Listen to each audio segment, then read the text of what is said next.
Jesse. And I'm Chris. And welcome to the f***ing Elephant Show.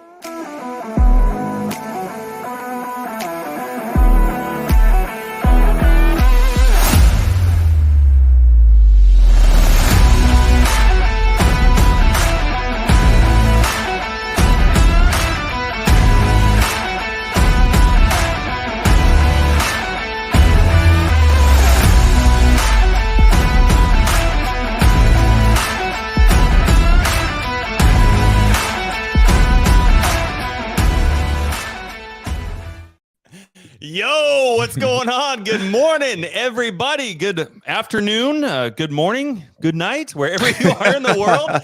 Thanks for joining Chris and I. Thanks for being here, guys. Dude, Chris, every time I see that intro, dude, I'm like, yes! That just, oh, man, it just gets me so freaking amped, man. I love it. How you doing this morning? Yeah, same here. Same here. Amazing, man. Amazing. Literally in the process of stopping the auction, so I'm super excited about that for the seller. So, yeah, stay tuned for that. Pretty excited. Bro, it's been an eventful week for us, man. Oh my gosh. Yeah, absolutely. Absolutely. Super, how's your day busy. going? Good. Well, actually, good. it's early morning for you, actually. I keep forgetting you're 4 hours behind us. It's about 9:30, yeah. It's early enough to stop an auction, or it's late enough to stop an auction. Super Mario, dude, how you doing, bro? Thanks for being here, man. Freaking love you, bro. Hope everybody's having a fantastic start to the weekend. Amazing, Chris, I think there's a little delay in again our interwebs. I can't win. It's that pesky landlord, bro. Who do these investors think they are messing with your internet? Right. Absolutely. And said about that. Well, I just want to say thank you again for all you guys being here more. So again, we're streaming from all different platforms. If you're on Facebook, YouTube, and also StreamYard. So we're all over the place. More so, if you're one of those channels, make sure you're squatting up and getting to know each other. More so working together, JVing. And you never know, your next private money lender may be your next communication. You just never know, right? Talk about coming in here and being intentional. Now, guys, we've got a really special guest that we've known for, how long have we known each other? Maybe going on like 6 months now, 5-6 months, maybe somewhere in that ballpark, I think, since when we first met, somewhere in there. And man, this has just been phenomenal. I'm really excited. We're going to get really deep into lending today. We've got a private money lender that's coming on. We're going to talk all things lending. We're going to talk about things from the lender's perspective, what they're looking for, and we're going to be talking about things from a borrower's perspective, how to approach and how to find private money lenders, the do's and don'ts of all things, building relationships and all that kind of fun stuff. So stay tuned. Real quick, while we are here, sorry, I got something that popped up on my screen. There we go. Took care of it. If you guys are getting value from this show, if you guys are getting any sort of value from this, it's a completely free show. Chris and I absolutely love doing this. We need to have like some sponsors on here or something, Chris, right? Wouldn't that be awesome? I literally just thought, like, I literally just, dude, if you guys got something you want to be sponsored on here, like let Chris and I know. Like, how can we work together? How many ways can we make money together, man? This would be awesome. But as right now, the show is completely free and we love doing this. And hopefully you guys are getting value from it. The only thing that we ask is please share it with somebody. Please screenshot it, share it, tag somebody who you think might get value from it. That's the only thing that we ask. Hope you guys appreciate the sincerity. Hope you guys appreciate the authenticity. Occasionally, there might be an F-bomb or two dropped, but it's all out of love. But we got a very special guest here today.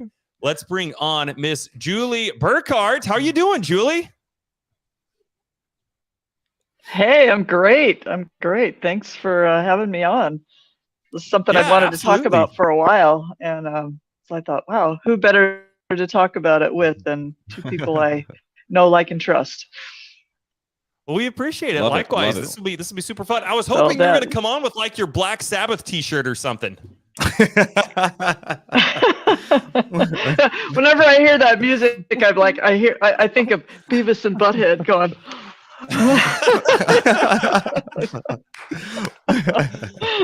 Maybe our intro, we should have changed it to Iron Man or Paranoid by Black Sabbath or something. So do you listen to Ozzy Osbourne? Are you an Ozzy fan at all? Like you don't listen to that music anymore? I don't, that's really not. That's really not my. I've never really liked that kind of music, and that was so funny that you posted that. What was your first concert? And that was mine. But like I said, I was probably not so much there. Other than "Don't Fear the Reaper" was the song at the time, so that's why. Blue Oyster Cult.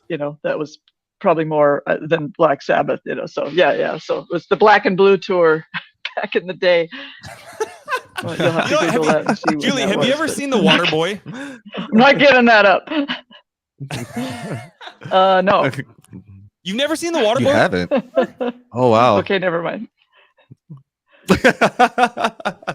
No. I feel like there's a little bit of delay on Julie's end too. You're talking about the movie? So there's a scene in there where what's his name? Henry Winkler.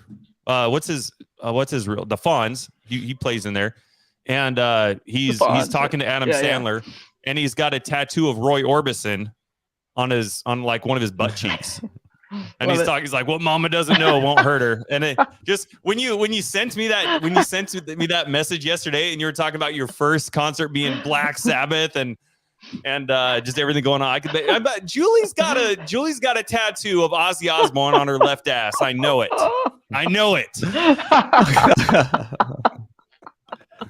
I'll never tell.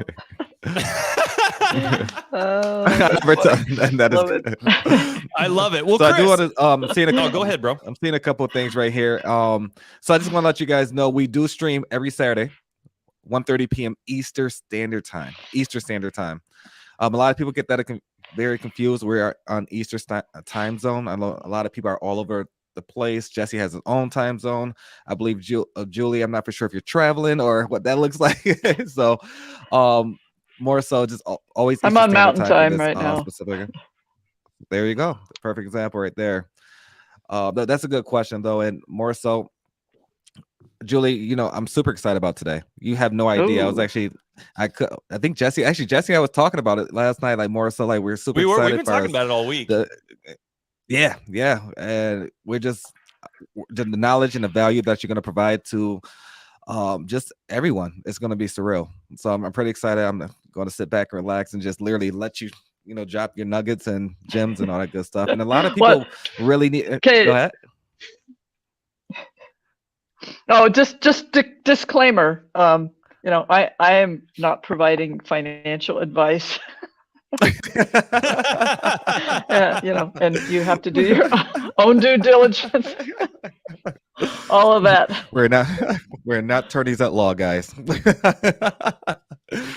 But more so, though, super. No financial excited. or legal advice is being dispensed here today. So just remember that. There you go. Mike, it's great to see you in here. Definitely, he said definitely need some private money lenders. Yeah, 100%. There's always lenders around you. It's just more so, although they're a lender, Julie's going to break it down exactly what that looks like on both ends. Build their relationship and more so understand what they're really looking for. And every lender is different. Don't think every single lender is the same. So, yeah, I'm super excited, super pumped. Exactly. Glad you're here. Okay, well, Chris guys, just told you everything you need to know right there.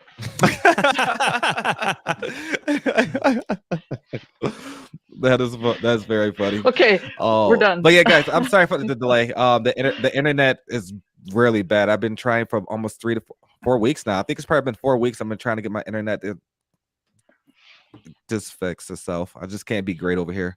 But more so, Julie, I'm gonna let you take it away. Okay, awesome. Well, like I said, I'm not the expert. I'll just say that right now. I'm going to be talking about my experiences and what I've learned from that. I'm not. I haven't been doing private money lending for a long time. I basically started doing it a few months after I got into sub 2, so I really have not been in that space for a long time. Well, how do you decide if you want to be a private money lender? Well, I guess for me, I really want. So I'll just back up and start from my story a little bit. I really have wanted to get into real estate for a long time. And you know, we've owned real estate. We've done rentals here and there, a little bit of different types of real estate. We've sold things on seller finance. So, you know, we understand that part of things. And I just really struggled with, do I really want to be a landlord again? And I'm in a different stage in my life, and that's quite likely what a lot of private money lenders are, is they're in a place where they may not want to necessarily jump in and start a business. So that's something that I've kind of been, you know, struggling with a little bit, is how do I want to eat this elephant? So for me, the elephant is I really want to own real estate, but, or I want to make money from real estate, but I don't necessarily want a lot of the headaches of ownership and scaling a business that goes along with that. So, and so part of being a private money lender is knowing yourself. And so it's taken me a little bit to understand that. So when and my husband and I have actually loaned money to people before, but it's been people that we know. So that is like rule number one, is it's the relationship. And it's, you know, you want to build relationships with your borrowers. You want to build a relationship with someone who's potentially your lender. So Julie. So why do I want to loan to somebody? It has to be somebody that what Pace always say, it's got to be somebody that you know, like, and trust. And how do you do that? You have to get to know somebody first. So anyway, you were gonna ask something. Yeah, no, just right along with what you were saying. So you wouldn't recommend people just reaching out to you over Messenger and saying, "Hey, Julie, I've got a deal in Florida. I need 40 grand." Right. Yeah, that doesn't work. That doesn't work for most people. I mean, that I know of anyway. Just, hey, I need your money. Hey, I heard you're a private money lender. Okay, do I know you? Have we ever even talked on the phone? You know, like Pace always says, you know, did we date first before we get married? Yeah. We haven't even held hands. I mean, come on. So, absolutely. So yeah, so it's very much about the relationship, because, you know, it's taken us a long time to build what we have. And so we're not just going to hand it over to somebody who we don't know them. We don't know what their business model is. We don't know that they know what they're doing, those kind of things. And so there's kind of what I like to call the kind of the lending rules. And this is not something that I made up. This is something I probably plagiarized from somewhere, but I've kind of massaged it a little bit to fit, you know, what I think. But rule number one is protect yourself and your money. You know, you're just not going to hand it over to somebody that you don't even know. So how do you go about protecting yourself and your money? Like, what does that look like? What do you mean specifically when you say that? Like, well, the number one is so number one is the relationship. Do I know this person? Do I believe that they have some business savvy? Have they been doing this for a while? Do they know when they're buying properties and doing whatever their business model is, whether they're fix and flipper or whether they're doing Airbnb, whatever the case is, does that fit with what I am comfortable with? And you know, I'll say right off the bat that probably every single loan that I've done thus far has had glitches. Some of them are quite major hiccups. So I'll just say that it's not all sunshine and roses, and the private money lender is whistling all the way to the bank, because there's some things, but I've learned from that. I've learned what I should have done differently, what I could have done better, and what's really out of my control. Sometimes, who could have predicted that the fix and flip market was just going to go, Right. in such a hurry? And there's people got caught in that. And so that's another piece of it, is the person that you're doing business with should have an alternate exit strategy. And that's something that you should have discussions about. Like, so what, yes, I'm planning to do this, but if that doesn't work, what's plan B? Is there a plan B? So that's a big one. And, and the way people say, well, how do I get somebody to know, like, and trust me? Well, and this is something that Pace talks about a lot, and other people, is talk about your projects. You see the people that are going out and say, hey, we did this deal and we got this deal done, and those kind of things. And that is what people see. They see what you're doing and they go, oh, okay, this person seems like they know what they're doing. But that's only one piece of it. It's not like, okay, they posted their stuff on Instagram and yeah, it looks like they're doing all this stuff. You really need to know that they really do know what they're doing. And absolutely. And I hate to say it, but it takes some experience. People, yeah, even if you're new, you can use what you're doing to build up your credibility and your exposure, so people see what you're doing. Get out there and talk about absolutely. it. So absolutely. So those are the biggies: the relationship, and let people know what you're doing. So those are two things right off the bat. Other lending rules, with that, there's a few here. To go along with that, Julie, because we were talking about this a little bit last night. Chris and I went live for a little bit. We saw you last night. Thanks for jumping in. But I jumped in at the minute, at last minute. Building those relationships, right? And so one of the things that Chris and I did when we first started our business 6-7 months ago was it was all focused on relationships. That was the entire point. For like 4 or 5 months straight, we did 30 to 40 hours a week of just one-on-one Zooms with people. So think about that for a second. We started a brand new business in June 1st.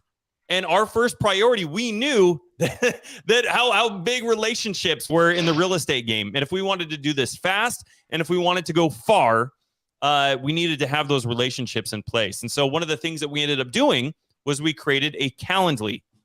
And we time blocked maybe 5 or 6 hours every single day. And it was the same time every single day, guys. That's why Chris and I and Colin were all able to stay so consistent. So think about this, guys. 30 to 40 hours a week in just one-on-one Zooms with people, just an hour long. And it wasn't all like in one. It wasn't like a 9 to 5, like we're just on Zooms, I mean, they were from 4 in the morning, again at 7 in the morning, and then again at 11 in the morning, and then again at 3 in the morning, then another one at 5 or 3 in the morning in the afternoon, but then again at 5 again in the afternoon.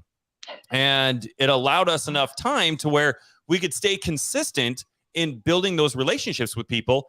And at the same time, in between, we could take care of other parts of our business. We had the time to call and follow up with sellers and title companies and do TC work and talk to buyers and all that other kind of fun stuff, but we were consistent.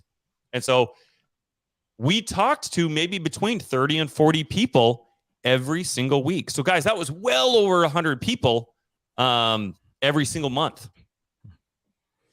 So think about that. What could you do with 100 people, 100 new people that you're meeting every single month? And guys, that's where we met Julie.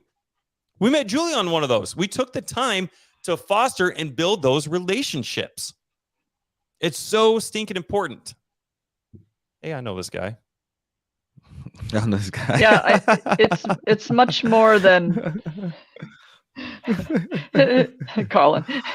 Yeah, it's much more than just DMing somebody and saying, or send them a Facebook request. I mean, I've probably got 300 of those things sitting out on my, my Facebook friend requests, and I'm like, I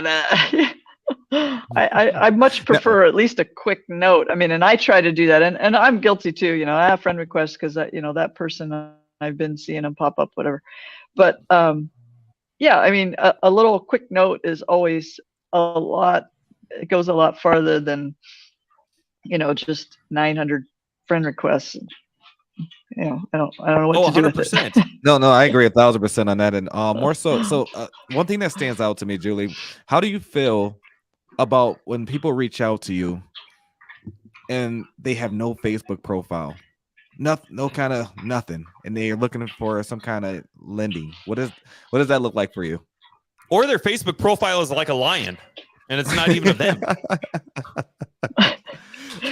Delete. There you go. I do the same thing. Guys, if you got nothing else so far from this freaking video, change your guys' profile picture, because the people that are doing business, who people who do business with?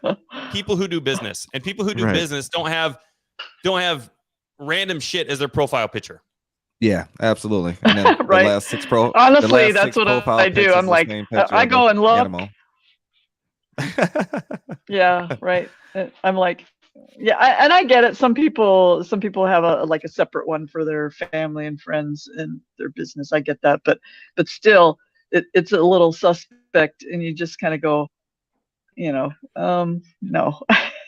For me, that's like, no, that's letting the fox into the hen house or something. I don't know. Just no reason for it in my world. I don't know. Call me old-fashioned, but well, let me change my profile. I wanna know, like my sub 2 people, right? Oh, was that you? That is hilarious, Daryl. Yeah, but I just Daryl. Oh, funny. But yeah, I mean, I check. I mean, I do check because these days you don't know, and absolutely. And there's so many people. I really kind of sometimes don't want to even say that I do private money lending, because I get barraged with stuff, and it's just like, most of the time I'll just say, and it's true, most of the time I'll say, well, my capital is out right now, and I can't help you, but thanks for thinking of me, but I can't do it right now. But that's also just a nice way of saying, I don't know you, and I'm probably not going to lend to you. Right. Well, one of the things Chris and I have been doing in our business when it comes to working with private money lenders is we want like Third Mind to be kind of the face of that. So when people I think everybody who follows us knows that we do a little bit of everything. Right. I mean, not even a little bit. We do a lot of bit of everything. We literally do everything. But if somebody needs lending, they can come to Third Mind. And then we, on the backside, have a bunch of private money lenders that we work with. So if somebody's like, hey, I need private money lending for $10,000 or $50,000, whatever that is, and what can you guys do for me? Chris and I can be the face of that and turn around and say, hey, here's our private money lenders. Does this fit what you guys are trying to do? That way, you don't have people bombarding you. We're taking the brunt of that, and then you guys get to be behind the scenes and just kind of filter, oh, I like this deal, I don't like this deal. So something like that has been working pretty well for the most part. That's huge. That would, yeah, that's huge, because it gets to be a lot. I mean, Pace started the Gator thing, and there's a lot of people that are doing that, and I quickly decided that Gator was not for me. I know that what Pace was trying to do there was to get people to lend from their lines of credit, and from credit card, credit stacking, that kind of thing. But I don't know how many people actually do it that way. That is something that I haven't done. I haven't done it that way. there's just a lot of reasons, but anyway, the Gator thing, I just decided that because you still, you stand to make money in a short period of time, but you still have to vet the deal. It's still the same amount of work. You still have the paperwork. You still have to know if the deal is a deal. Otherwise you Julie, are putting yourself at risk, or you're putting your money at risk. So those who don't know what Gator lender is, what is that? How is that different from a private money lender? Oh, okay. So a Gator lender is somebody who's basically doing transactional lending, someone who's lending earnest money for someone to get into a deal, and then they're getting their money back quickly as soon as the deal closes. And oftentimes that same person that's borrowing from a Gator lender is also borrowing from a private money lender or a hard money lender. So that's how they can pay back the Gator lender quickly. But the point is, it's still, and a private money lender is, it's longer term generally. You're looking at 30 days to a year, or even longer in some cases. And also a private money lender there's many more ways to structure things where a private money lender could have a part of equity in a deal. There's any number of ways. And we'll talk about that a little bit more as we go on here. So you've got Gator lending, you've got short-term private lenders, and you've got long-term private lenders. Yep. Yeah. Yep. So Julie, real quick, and some people do all three. Some people do just one thing. This depends on the person. For sure. So Matt has a great question. He says, how does someone become a lender? I have $29,000 sitting on my Horizon Trust account, but I haven't had anyone to lend it to yet. Matt, I can certainly help you with that. But Julie, from your perspective, if somebody has, whether they've got $5,000 or $500 or $29,000, how do they take that money and become a lender? Where does that start?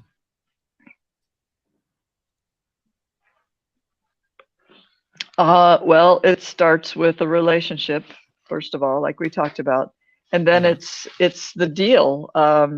You have to know what your time horizon is. Are you looking to do something? Because you can do short-term stuff out of your Roth, your self-directed. I'm assuming your Horizon account is self-directed IRA. I'll assume that because I also have my Roth with Horizon. So you can find someone that needs a loan. In fact, I did a loan with another sub-2 student for 1 year, and they're offering me a very nice return on that for 1 year, and I used my self-directed IRA to fund that. That money goes back into your trust. But the paperwork is the part of it. So you need a promissory note and a deed of trust. So you're taking whatever position, and I'll talk about that as part of my lending box when we get to that point. But there's some decisions that you have to make, like how long do you want to lend, things like that. But it's really not difficult to find a deal that, and you want to vet the deal, the whole thing, see what they're offering you. Does that fit in with your criteria? Are they offering you an interest rate that is acceptable to you? And then it's a matter of the paperwork. And Horizon, actually, I've worked with them, so it's simple enough to do. Your borrower sends you the note and deed of trust, and it actually goes to Horizon, and then the way it's titled is in the name of your IRA. So that part, it's really not difficult to do. It's just a matter of, and they don't have anything to say about it. That's strictly it's your call, what you want to invest in. It just the money goes to title, send it to an individual ever, or they won't. It has to be something that's a legit secured investment. So deed of trust, note and deed of trust. There was a So, couple. I'm yeah, assuming. I'm assuming this individual right here. And please, guys, real quick, Chris, we got to take a screenshot so we can share it every time we see this, so that everybody knows what link we're talking about. But for those of you guys who are watching this on in a Facebook group, whether you're in Alaska or in the creative group or whatever that looks like, go into if you're watching where it's streamed. There's a description right above the video. And if you scroll down to the bottom of that description, it says it gives you a link, and it says click this link to allow StreamYard to share your name to Facebook or something along those lines. So we'd love to know who we're interacting with on here. So if you guys could go ahead and please allow StreamYard access to share your name, that would be super awesome. But Julie, I'm assuming this individual is when they said what does that mean? I'm assuming they're talking about maybe some of those terms you threw out there, like deed of trust and promissory note. What are those? Oh, okay. So when you purchase a property, you get what is called a deed of trust. And when you're borrowing, if you've ever had a mortgage, or if you haven't, the deed of trust gives you ownership in that property. So in the case of, say you got a loan from a bank, they're going to be in the first lien position on that deed of trust. So yeah, you are the owner, but then there are liens against that property, meaning there's money owed, and the security of that loan is that piece of property. So if I'm going to lend, I want to have my name as a lien holder on the deed of trust. So the title company prepares that. They go and search for any prior liens, all of that. There's a title report that comes, and then the promissory note is the terms that you and your borrower have agreed on. Those are in the note, and there's a whole bunch of things and every note can be different. The promissory note is basically the borrower is promising you these things to pay you back the money that you put in, that you've loaned them. That's what a promissory note is. So, so you want to be on the deed as a lien holder, and it's up to you whether you accept. Generally, somebody that's lending private money is going to be in the second lien position, meaning that someone else has the bigger share, whether that's the mortgage company or, the seller or something like that. Probably a mortgage holder of mortgage company. And then you'd be in the second lien position. Sometimes you'll have third lien position. I have accepted third lien position when it's a smaller amount of money generally.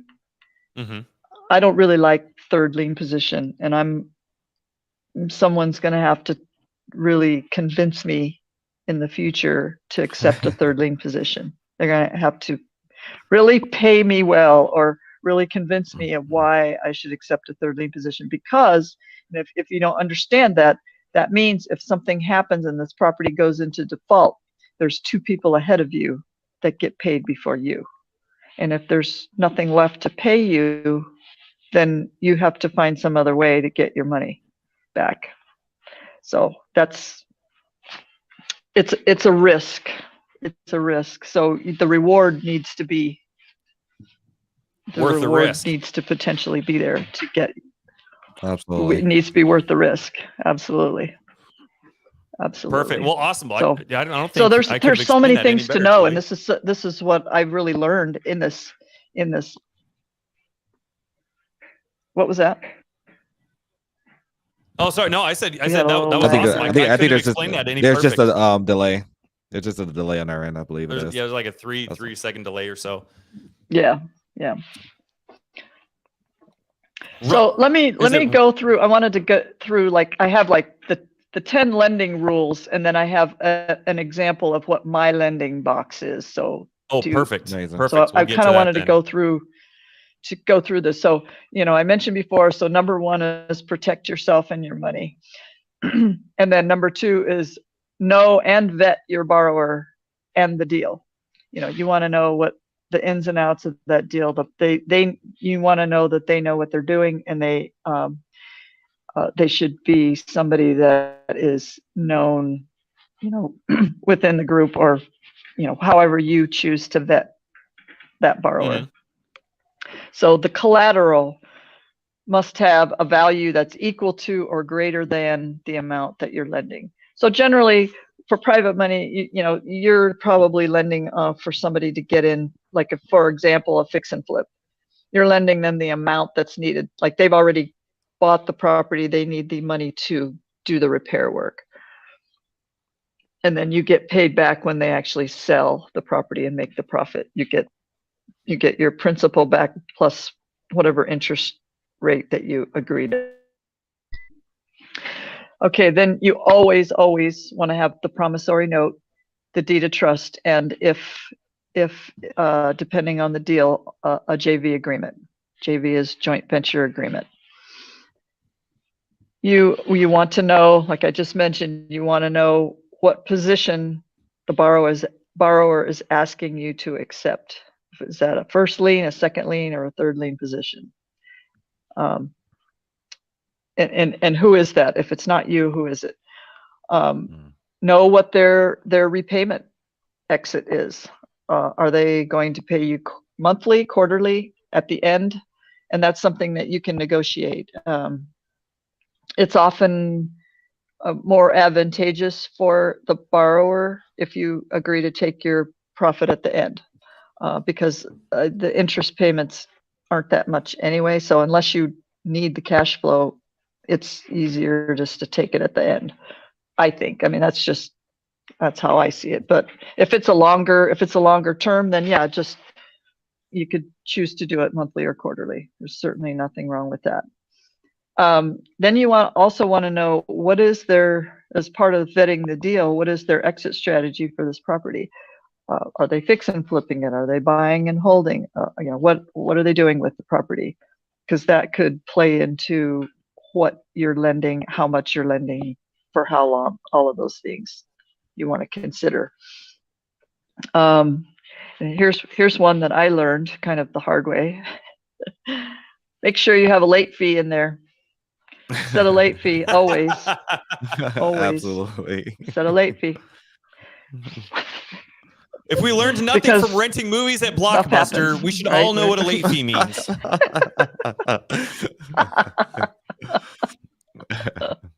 Rip Blockbuster. No doubt. So, and then that goes into your promissory note. That's a item in there. Late fee of X amount. And you can decide whether you want a daily late fee, a weekly, monthly. How are you going to charge a late fee, and how much do you charge? That's up to you. What you want to, or something that you agree on with your borrower. And then another thing that I know a lot of private money lenders do is they charge points. They charge points up front. So that's basically kind of a premium. So because most borrowers want to pay you like 10% annualized. Well, that's not a lot of money. So for a lender to charge points, it's a way to basically have a little bit better return. And I know a lot of private money lenders that do charge points up front. So that's so those that don't know, Julie, what consideration. So those are things that points. It's basically a percentage of the loan amount. So a lot of times a point is like, I haven't done points myself. So it's essentially just a percentage. It's usually 1%. A point is 0.5%, I think, of the total loan amount. So a lot of lenders that I know will charge 2 or 3 points up front. So and basically what upfront means is that it goes on the HUD. Yep. So more so on a hypothetical, guys. if somebody asks for 2 points, essentially they're kind of asking for $2,000. It could be like a 1-to-1 ratio more so. But or if they're looking for 1 point, 1,000, 2 points, 2,000, 3 points, so on and so on, right? It all depends on whom you're lending or what that looks like. But the choice is based on the actual lender more so. Everyone's What's different. a general It's not range, like Chris? 1 to 4. I was at 1 to 4, depending on the relationship, right? You know, you got to protect your money, whatever that looks like. You know, some people are a little bit more riskier than others, but more so, you know, if you're starting a new relationship, I wouldn't, you know, extend, you know, trying to be a little bit lenient. You know, you got to make sure that you're going to receive your investment back. That's good to know. My freaking kids, you think I'd have a good relationship? When I go borrow $500 for earnest money for my wholesale deals for my 6-year-old, she's been charging me like 10 points, bro. Can you believe that shit? And to think that the relationship was there. I'm going to have to address her. 1 to 4, you say, is typical. Well, we're going to have a conversation after this. College fund.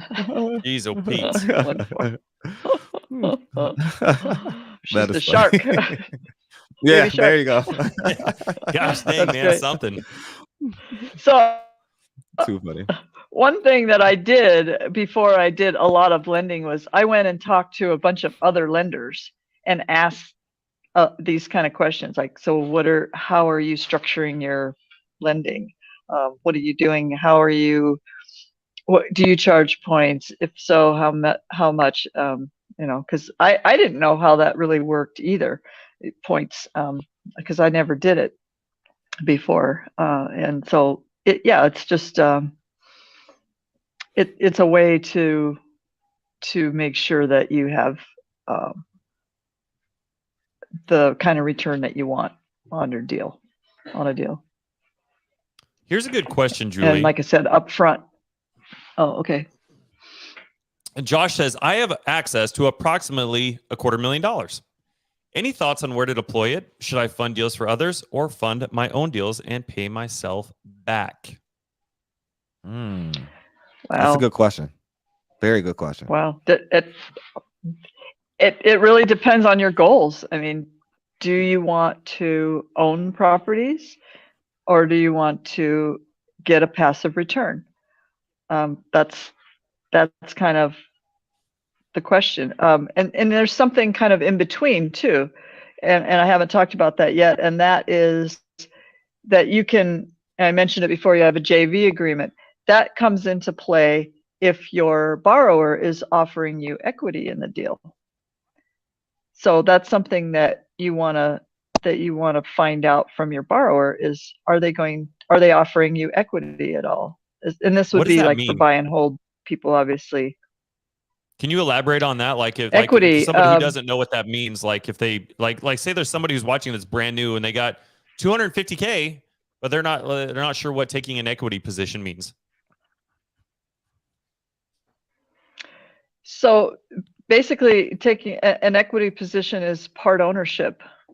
It's part ownership in the property. You would actually be on the deed of trust as one of the owners, and you have the JV agreement that spells out what your percentage or your portion of the deal is.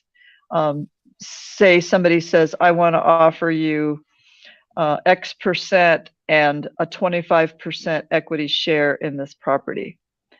And that means that you'll get 25% of the net rent on the property, or however you structure it. I mean, there's many ways to do it, but that's basically what an equity position is that you have a part ownership, and that can be for a period of time. That could be like for a year, 5 years. It's so flexible. I mean, it's just a matter of what does the borrower intend to do with the property? Are they going to hold it long term, keep you in it for X amount of time until you're paid back your principal plus some percentage? Do they want to leave you in it forever? I mean, there's many different scenarios, but so if the there's short people answer who is have that money, equity is partial ownership. So if there's people who have money and they want to own properties, but they're sitting here thinking like, well, first I've got to start wholesaling, and then I've got to start building all these. Like you guys don't have to do any of that. If you guys have money and you guys want to go buy properties, you can go find people who have deals who need money and go be an equity partner in those deals. If your guys' goals include buying 10 or 20 or 50 or 2 or 1 property this year, whatever that looks like for you guys, and you have money you want to deploy, you guys don't have to be the one to go out here and do all the marketing and download all the systems and talk and negotiate and get yelled at on the phone and to get doors slammed in your face. You guys don't have to do any of that. If you guys want to buy properties and you own, you have this money. This is where I want to deploy. go this year, by the way. So I'm just putting that out there. Oh, so you're wanting to be an equity plug. partner. There you go. I am. Perfect. Yeah. Perfect. Yeah. Perfect. Oh, we're getting comments on this already. Bullseye. Got it. Awesome. So Julie's one of those. And if you guys are, if you guys have money, for the person who has, for the person who has 250,000, I'm just saying, in fact, I mean, I hear of deals all the time that I can't necessarily do. In fact, right before the show, I was on a phone call with some folks who are doing a veterans, what do they call it? It's a veteran sober living home type of thing, and they've got all kinds of funding and backing and this and that, but they're trying to buy this home, and it's right around 250,000. So it's in Texas. So that was one that just came. I heard something about it on a Zoom the other day, and then I was like, wow, that's really cool. I mean, that's a neat idea for a, and the guy that's doing it is, I think he's got his act together. He's extremely passionate about it. And I think he's got his act together, and he's got lots of 501c3s and different entities that are backing him on this. So it's not some fly by night thing. So, but anyway, there's a myriad of deals out there that you can get into. It's just a matter of what you, the individual, want to get as a return. What type of, what's your passion? What, do you just want the passive income? What is it? You have to figure that part out. So Absolutely. that's so that's part the kind of the lending rules that to me those are the non-negotiable things that you just, and some of those are very individualized. You have to just figure that out and know what you're willing to accept and so forth. No, thank you for sharing that. Guys, so allow Facebook to use your guys' name, or StreamYard to use your guys' name real quick so we can highlight you. We want to highlight you. If you guys need stuff, Chris and I want to put you guys' shit up here so everybody can see it, so you guys can get the resources and the things that you need. So we got an individual in the Florida market. There's their number. Not really sure who they are, though. So please, guys, go allow StreamYard. Go click on that link right above where we're streaming and allow them access to share your name. Sorry, go ahead, Julie. Take it away. Do it. So, okay, so I wanted to talk about an example of I've come up with this, and I'm going to take full credit for it, but this is some ideas that I was kicking around with some other lenders and people in Sub 2 that, that we've talked about. We've either done private lending or some of our borrowers, but anyway, we kind of came up with this idea of, how you have a buy box, places that you want to buy, what types of properties you want to buy, and so forth, the states and communities that you want to buy in.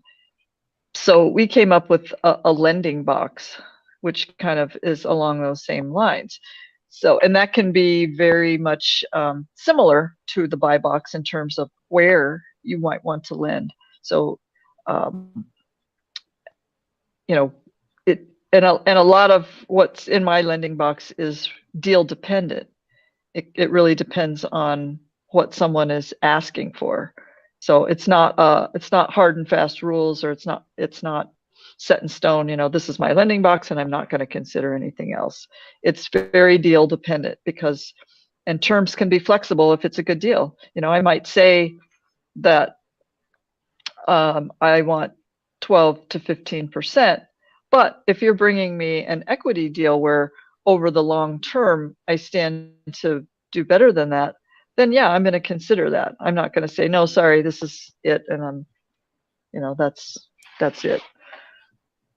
So some of the things that I consider as part of my lending box is where do I want to lend? Generally, that's going to be places that I would also buy, landlord-friendly states, things like that. Communities, I probably not going to lend in. We always make fun of North Dakota, but probably not going to lend there. Just, I want to lend where. What about Alaska, Julie? Tell me about Alaska. Give me some good news here. I was going to say that. I was going to say, but no. You're looking to buy some I want to igloos, lend right? in places that I might actually buy. So. Yeah, you're gonna try and sell me some, aren't you? I'm gonna try to sell you an igloo or two. Yeah, we'll Airbnb a couple. You know what? Fun fact, real quick though. I just found out that according to Airbnb.com, the second most what's it called? Attraction or vacational? No, like vacational. Yeah, the second highest Airbnb place in the country was Alaska in last year. First was Hawaii. I saw that somewhere. Yeah. Yeah. Fun fact. Igloos. So tree houses and who's igloos. got some money, I'm going to be Airbnb-ing some igloos up here. If anybody wants to get in on that, let us know. Anyway, go ahead, Julie. Sorry. Okay. So okay, where is one bullet point, and then how much capital do I have to deploy? Am I going to, and that's maybe going to be dependent on the deal. I have a maximum amount, but am I going to deploy that all into one deal, or do I want to kind of chop that up a little bit? And so how much am I lending? How long? What kind of term? For me, I think 6 months is about the max. I have done longer. That was the deal that I put my self-directed IRA in, because I figured it was a great return, and what I might as well go for it with some of that money anyway. So that was one. And then what is my interest rate? That's going to be a bit deal dependent. For most private money lenders, and I can't speak for everybody, but for many of the ones that I've talked to, you're looking at 12 to 15%. I know people say, "Oh, yeah, you can get 8 or 10%." Well, yeah, that's I don't know how to. I think 10 to 12% or 8 to 12% was good a couple of years ago, but with the nominal rates being higher, that's pushing private money rates higher as well. Mm-hmm. So there's definitely a correlation there. So for a lot of private money lenders, what you're saying is their rates are also fluctuating with the market.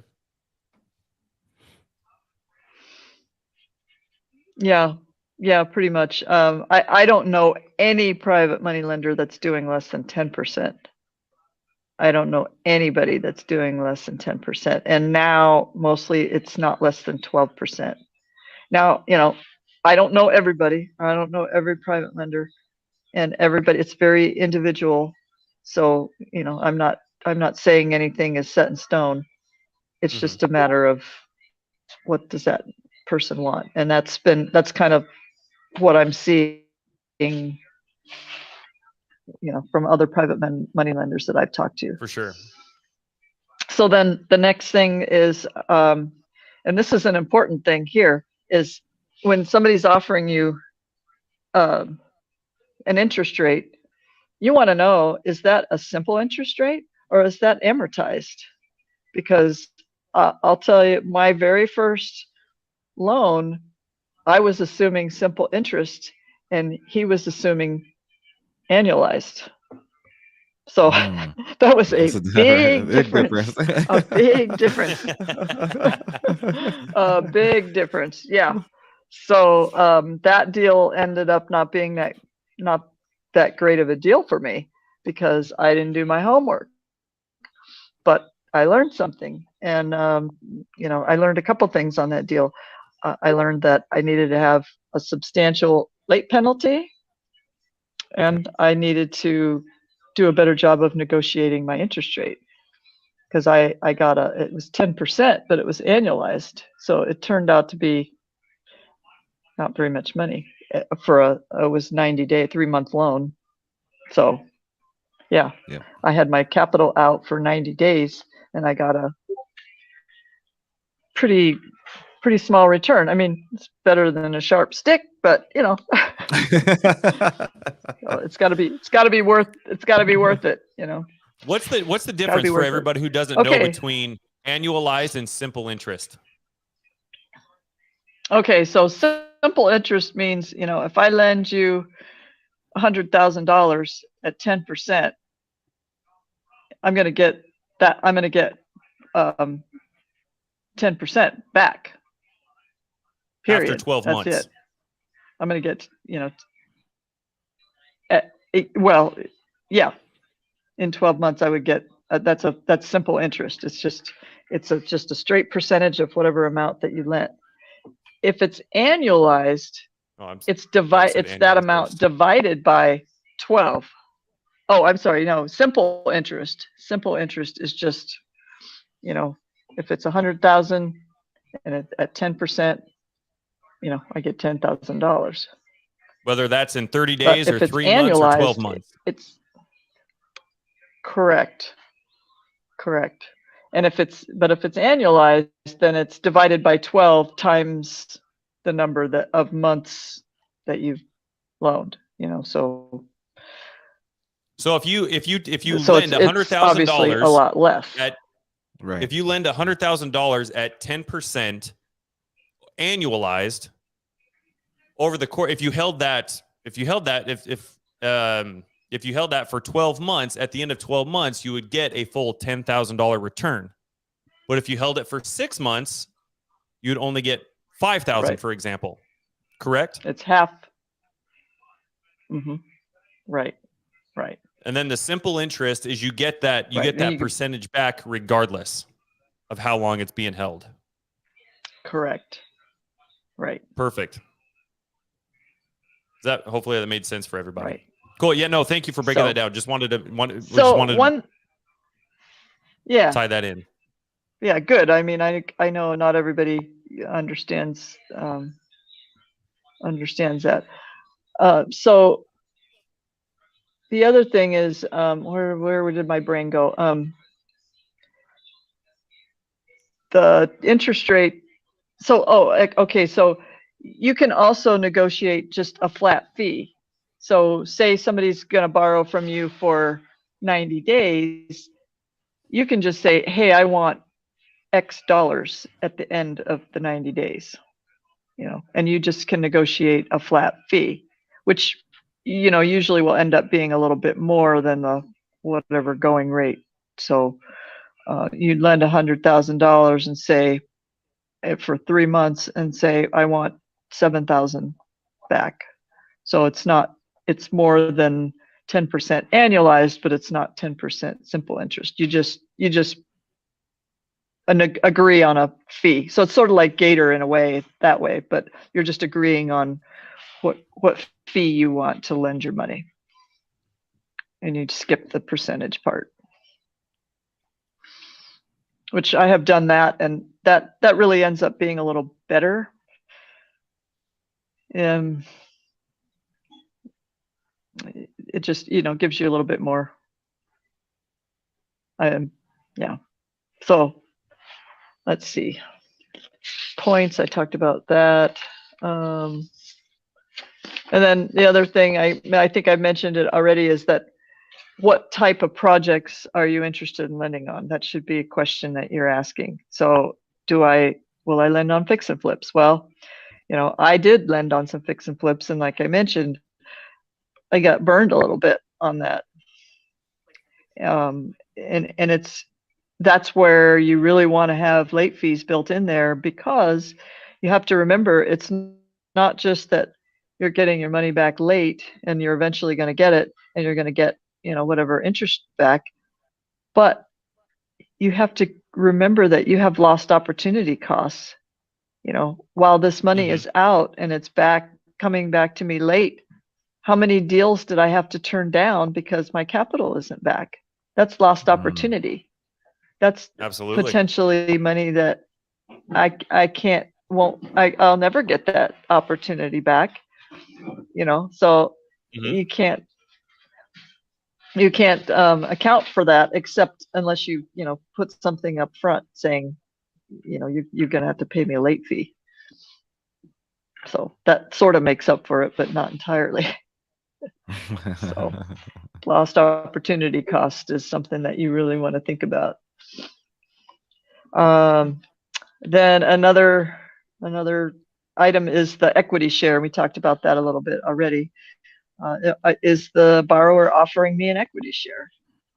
Is that part of their business model, that they want to JV with people and have everybody get a return because they're scaling? They have enough profit coming in that they can do that they can offer you an equity position. Talked a little bit already about documents, what documents to require. Always promissory note, a deed of trust, and a JV agreement as needed. That's very it's essential, probably guys. good to just have one anyway, a JV agreement. Yeah, never do a verbal. Never do a verbal. Always make sure it's document, and it's a secure promissory note, not just a standard promissory note, but a secure promissory note. It's very, very different from. But if don't ever do a verbal, that's you're just setting yourself up for failure. Sorry, I'm gonna let my kids rewatch this. Yeah, this ain't gonna work. Yeah, that's what I make no sure handshake deals. Very clear. No handshake deals at all. Spell it out. Yeah. No handshake. Not even with Dad. Yeah. Dad's getting his money back.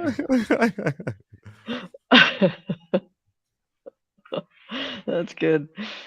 So, and then I also mentioned this is what security am I requiring? What lien position am I willing to accept? Am I going to accept a second or a third lien position? That's very much up to the lender, what they're willing to accept. And then another thing that's kind of in there as far as the promissory note and the deed of trust is especially if it's a longer term deal, if it's a year or something like that, or especially a JV, is to be on the insurance policy.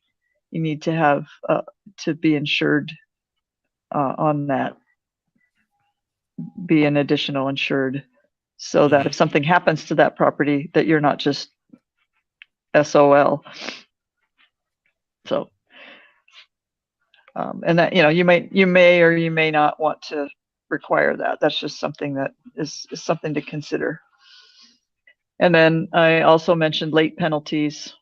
Do you want to do a weekly, a daily, whatever? How much after the due date is something? You want to make it substantial enough that someone's not going to want to be late, but you also don't want to kill the deal by not being a little bit flexible. And that Absolutely. Again, that's up to you. What's a little bit flexible? Right. Sometimes you don't have much choice, but I have a situation right now. For example, I was supposed to have my capital back around the 1st of December, and I still don't have it back. And there's like a $50 a day late fee that the borrower signed onto. But I should be in it. I have to go back and check my documents because I think one of the things says second lien position and the other one says third lien position. So I'm not really, not sure on that one, but still doesn't matter. The point is you know, the late fees are racking up, and, you know, this borrower has some unfortunate situations, and I'm probably not going to be too much of a hard ass. I am going to require some late payment, but I'm probably not going to, you know, beat them up too bad over it just because there's some circumstances. So, but you know what? You don't have to be. You don't have to be nice. It's your money. You know? Right. Rule number 1: protect yourself and your money. So, just saying. There you go. Just saying. And then the lastly would be like, how are you going to collect those overdue payments and so forth? You know, you need to have a plan in place. Should something happen, you need to know what steps to take. You need to actually file a lien on the property if you think you're not going to get it back, or if it's taking longer than you think it should. You need to be prepared to go get it. You know, you might go to your borrower and say, hey, since you're not able to pay this, why don't you give me a percentage of equity in this property instead? You know, I mean, I'm just throwing some things out there, but you answered it. You definitely want to have an idea in mind. You just answered it. Mm. Could the late fee? question. Yeah, absolutely. Yeah, I think so.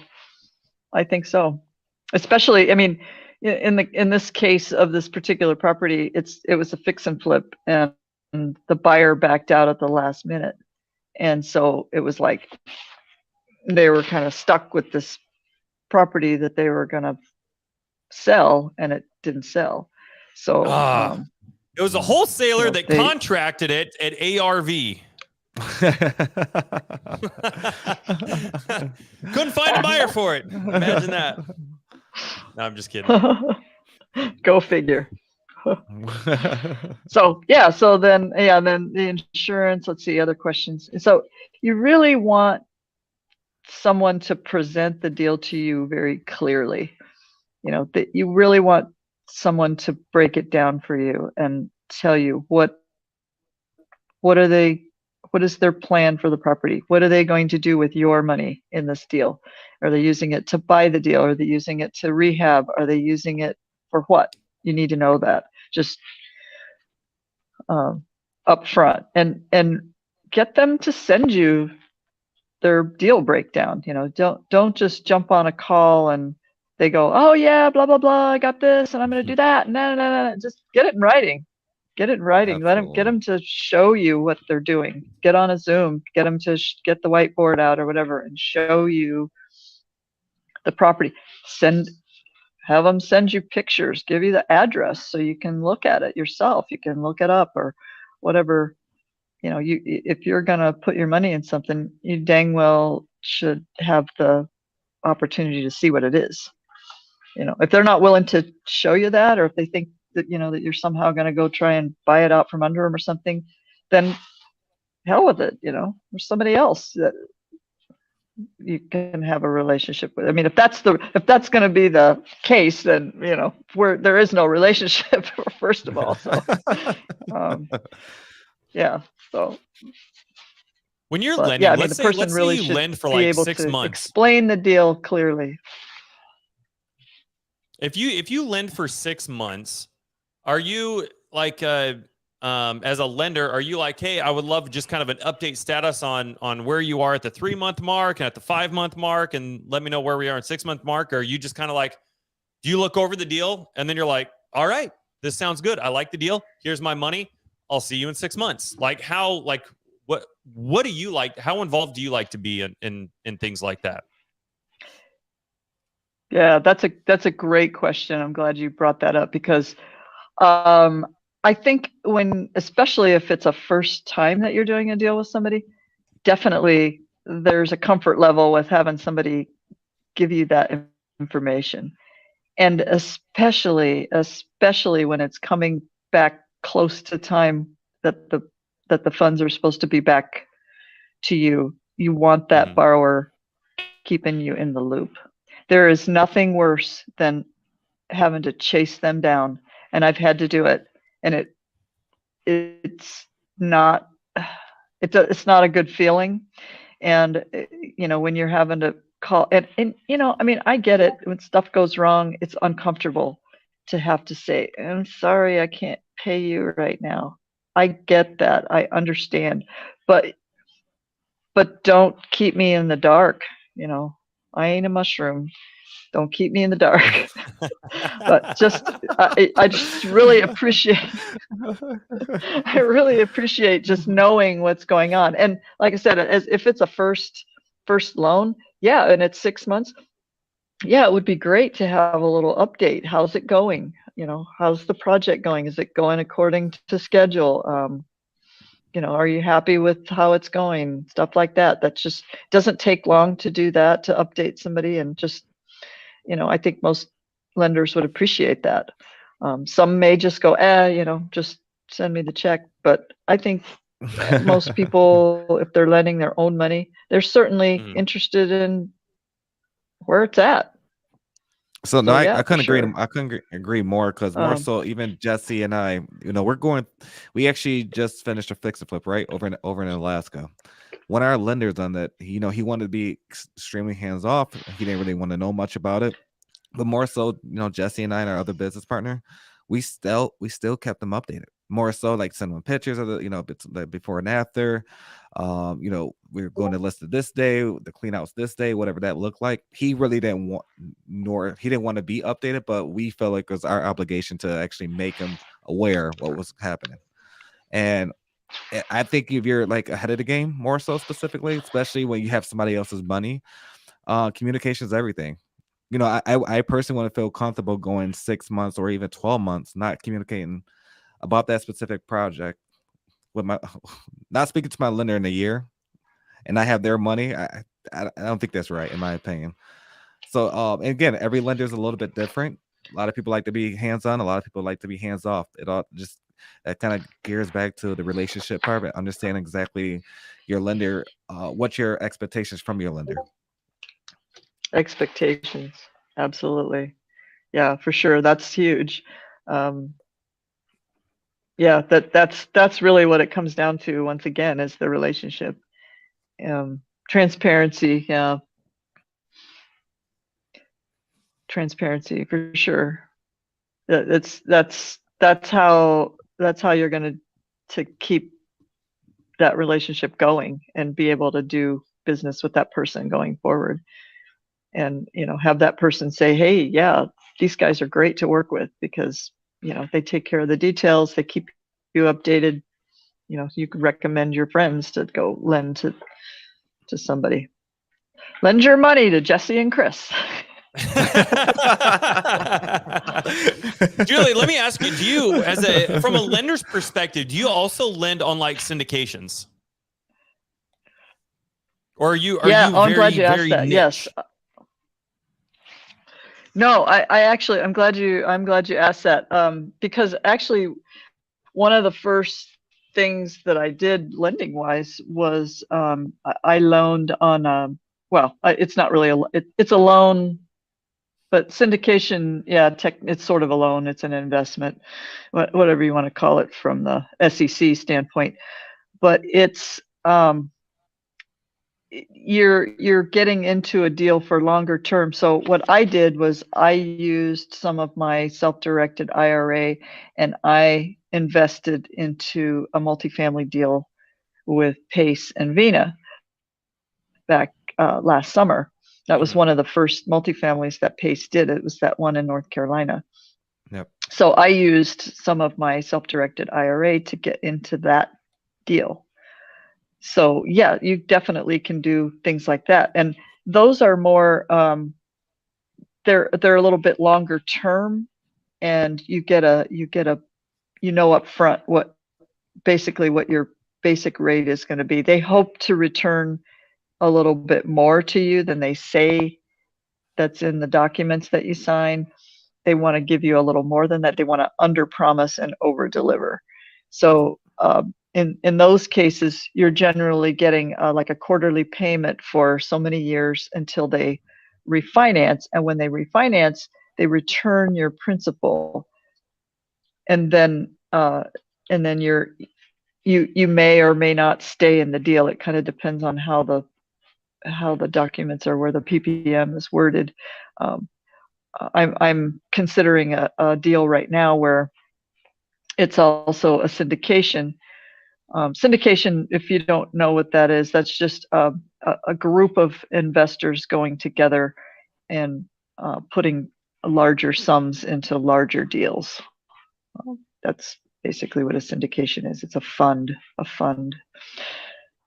But the one I was considering is one that's a little bit longer term, and what their plan is to refi at 6 years. You'll be getting returns all along. Each year you'll get a return, and then at year 6 they'll refinance, but you get to stay in the deal and continue with your returns up until 10 years, and at that time they'll either sell the property or they'll just keep it and keep providing returns. So they've talked about keeping that one because it's a Class A property. It's a brand new build, and they figure, they've got a pretty good time horizon to make returns off of that without having a lot of capital expenditure on it. So syndication is definitely a good way, a good place to park money, and can be some good returns. You just have to look at what the numbers are and whether that fits your needs for returns. Amazing. Julie, let me ask you something. In the time that you've been a private lender, for all the people that have been reaching out to you, what would you say is like maybe the biggest misconception or like the biggest common myth when it comes to lending? Is there anything that you keep seeing that you're like, oh, you know what? Actually, no, this is not true at all, or this is not how this works at all? Is there anything that stands out that just kind of seems to be a common myth or misconception when it comes to lenders or lending money? Well, I think people don't really understand that each lender is different, and has different goals and different amounts of capital to lend. I think there's this thought that, well, you just have the money, and granted, people who are lending from lines of credit and things like that maybe do have potentially more money to lend. But just the idea that you have sort of an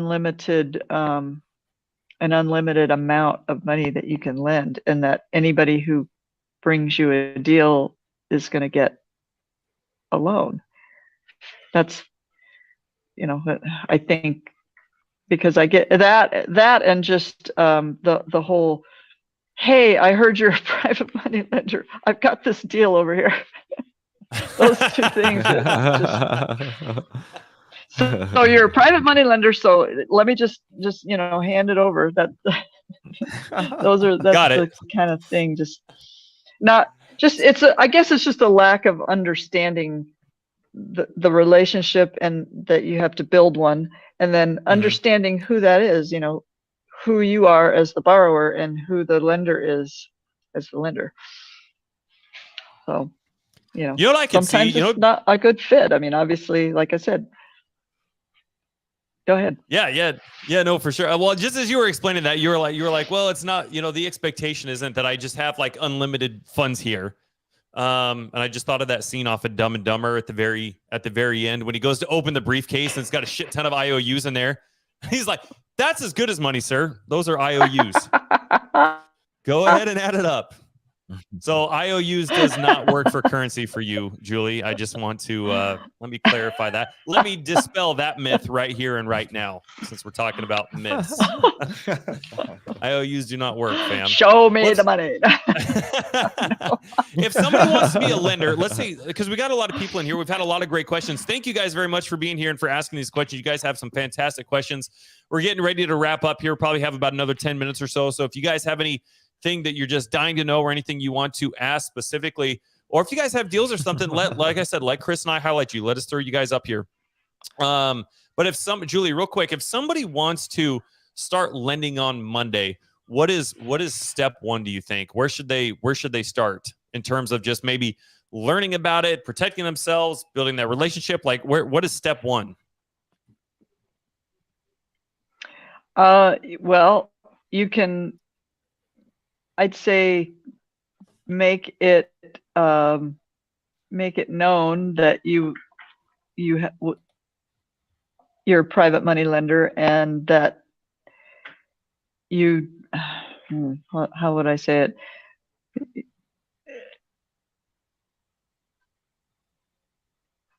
I think for the first and foremost, you really need to sit down and, kind of run through some of the things that I've talked about, like what is your lending box? Answer those questions for yourself. And then at least you have something when someone says, hey, I heard you're a private money lender, then you can say, okay, well, let's have a conversation. But just to basically put it out there, maybe just contact a few people who you see in the group that are doing deals, and you see people that are looking for private money, you can contact them first.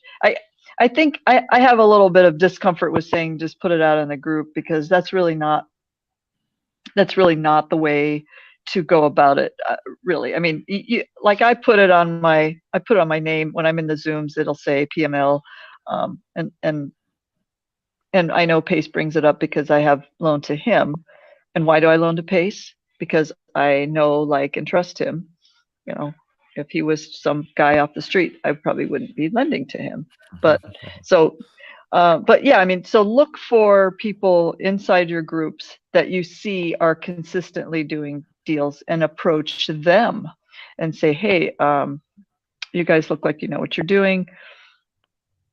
Are you ever in the market for some private money lending? Because I would like to work with someone like you that needs private money for their deals.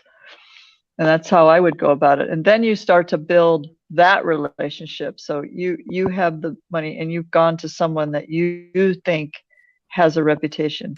And that doesn't mean you necessarily have to lend to them, but you can approach them and see if they're a good fit.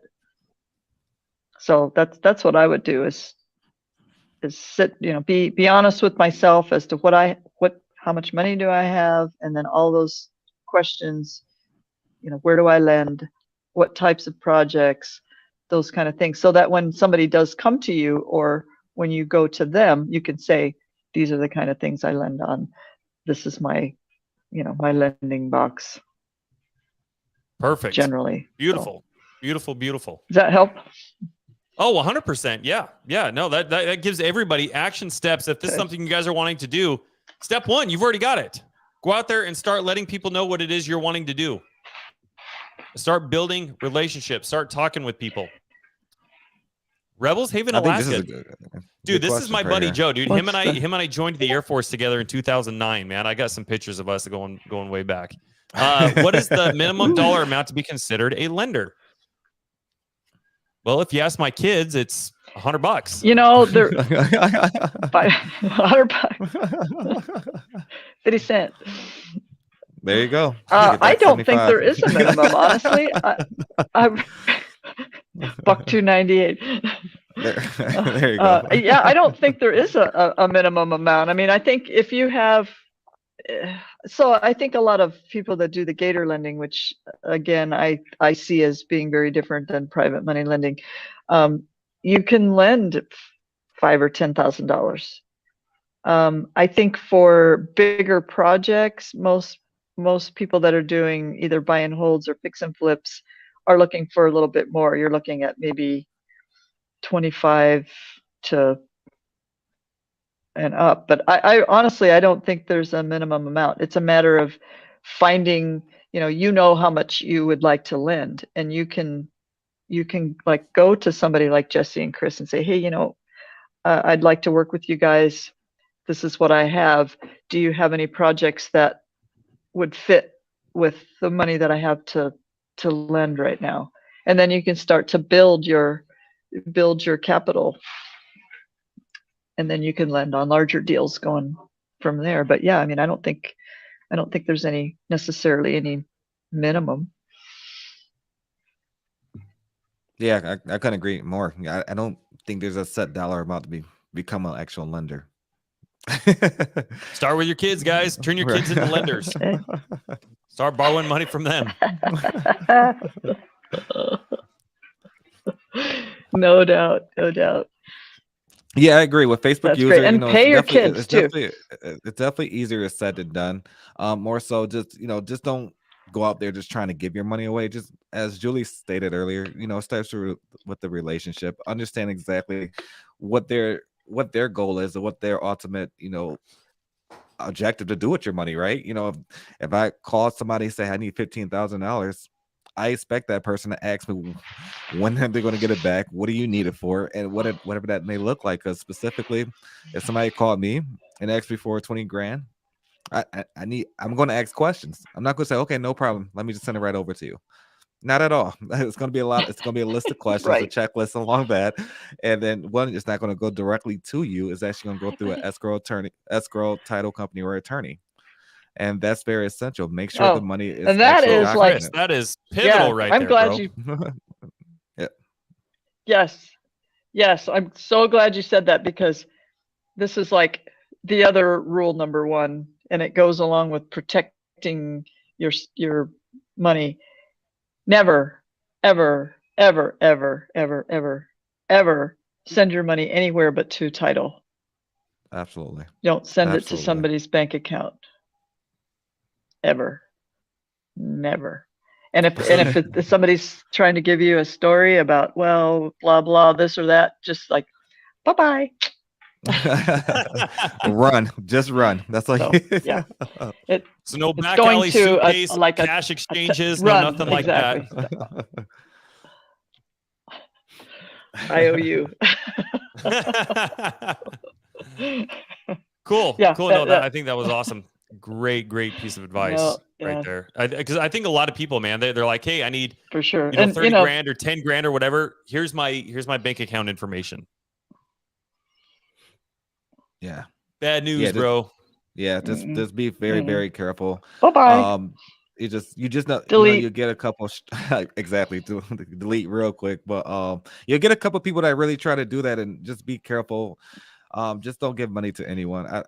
Just please vet them. I know Jesse and I are very good at vetting people, and more so working with individuals we want to work with.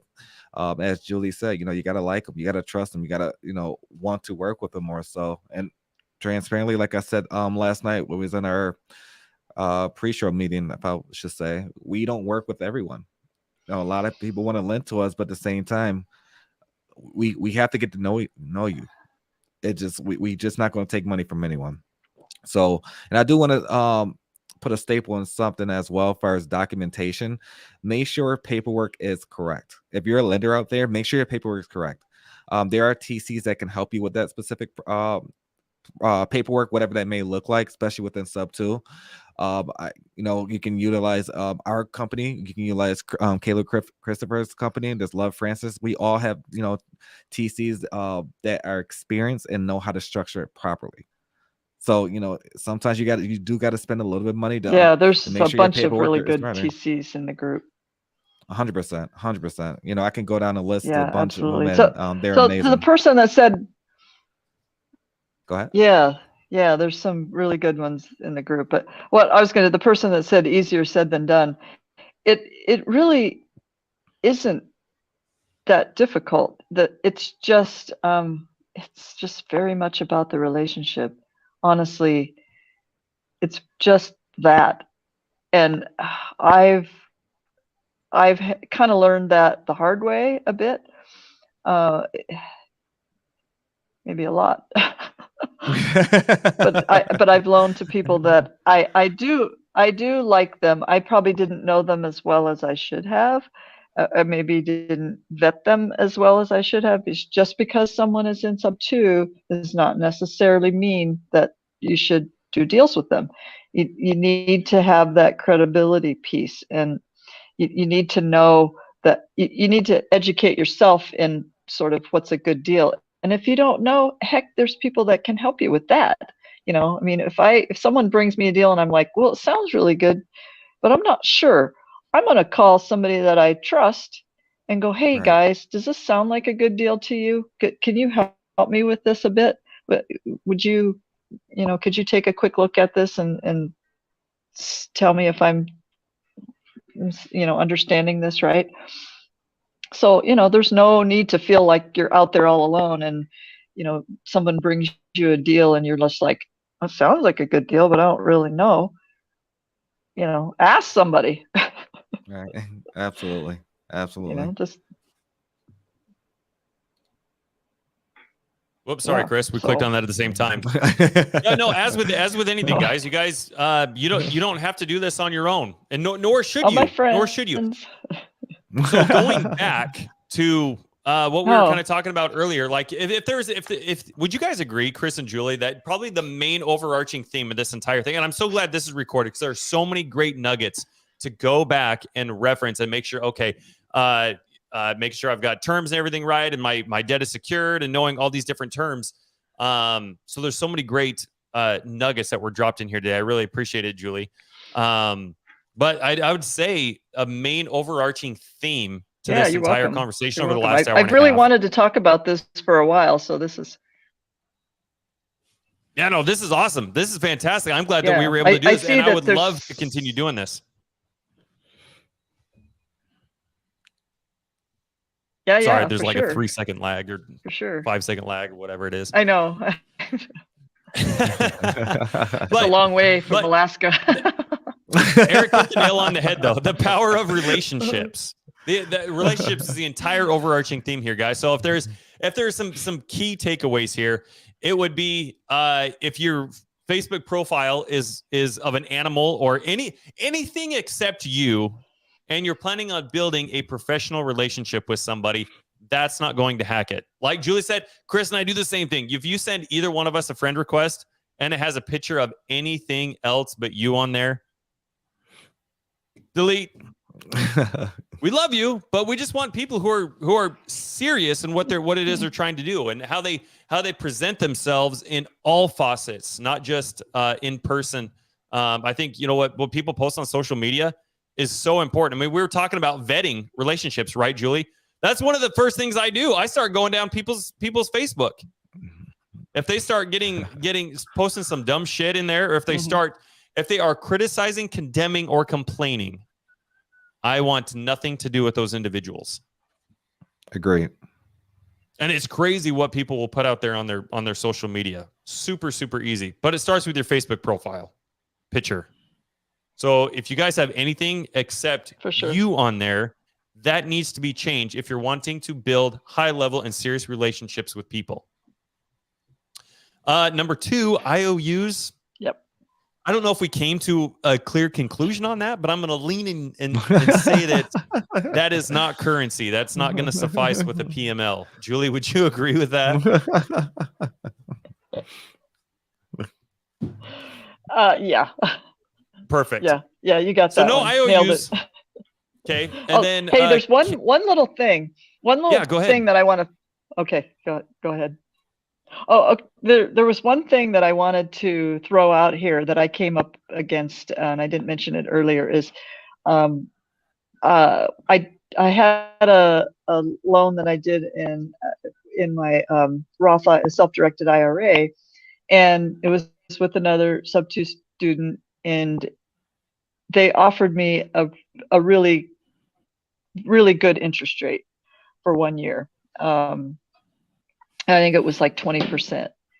Well, one thing that when we went to record the documents, the state in which we were doing the transaction has a usury law, and that means that they could not pay me the 20% because their state law said that 18 was the maximum. So know that little nugget. Put that in the back of your mind. Know the usury law in the state in which you're going to lend, because there's ways around it. I mean, we came to an agreement where they can only pay me 18% on that money that I'm lending, but they're going to make up the other 2% outside of that. So, and they're still going to pay me that. We just couldn't put it in that document for the transaction. What was the what was the total amount on that you lent? For the remainder, if you don't mind me asking, of that for the 18%. Do you I'm recall? sorry. What was it? What was the I didn't hear your question. So they wouldn't let you go over 18%. Yeah, because right? the state law. So when we went to record it, I'm just trying to think outside the box here. Like this is probably like way off. But like if let's say you were lending 20 grand or whatever, and they're not letting you go above 18%, could you lend 10 grand at 10% each? Like 10 grand in two separate transactions at 10% each? Like, is that something I think you could do that. There's, like I said, there's ways around it. Yeah, there's ways around it. We managed to find a way to do it. We did 18% for the main amount, and then the other 2% would be paid as outside of the transaction. I mean, gotcha. Outside of that, I don't know how to describe it, but anyway, but yeah, you're right. I mean, it could have been done as two. It kind of makes it a little more messy to do it that way if you're trying to do one transaction, but it's just something to be aware of. So if someone offers you, hey, I'm going to pay 25%, you better know what the usury laws are in that state, because it may not work for that transaction, and you may have to do some adjustments so that you can accept what they're offering you, but you just have to get paid a different way. Got it. Interesting. You can get creative in so many different faucets other than just buying a house.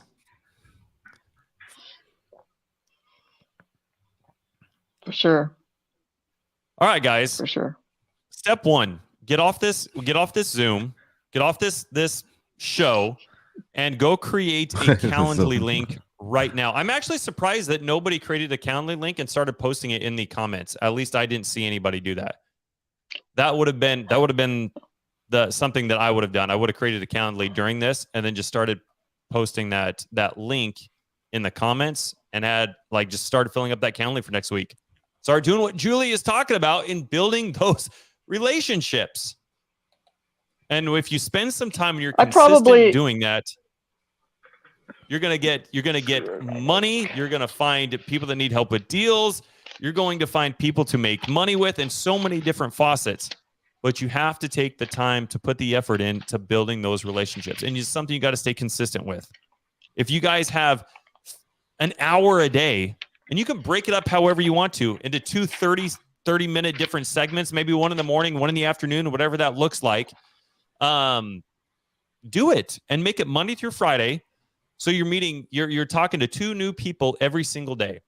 And guys, remember, when you're building relationships, don't be interested or don't be in what's the saying? Be interested, not interesting. Don't be.